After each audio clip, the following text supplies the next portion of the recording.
when we spoke last week, we spoke extensively about the possibility of the United States getting directly engaged in offensive operations in Iranian territory, and it had an air of increasing inevitability about it. And over the weekend, the United States launched air raids into Iran that targeted three nuclear Iranian installations. And I think from the nature of these attacks, in other words, well,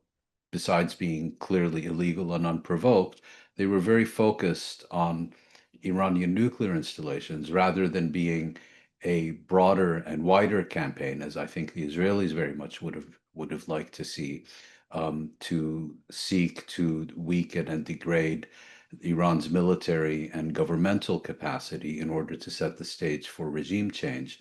So, from those attacks, we already got an indication of the US agenda with respect to Iran and its divergence from the Israeli agenda. I think Trump had been persuaded that this war would improve and strengthen Washington's negotiating position in Iran with respect to Iran, and was informed or reached the conclusion that this one and done air raid would put an end to Iran's nuclear program and would allow Washington to dictate the terms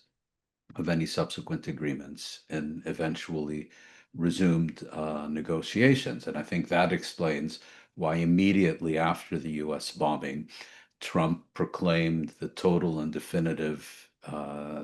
demolition and obliteration of Iran's nuclear weapon, that they would never be able to reconstitute it, and so on. Every specialist who looked at this basically said it was a false and empty claim.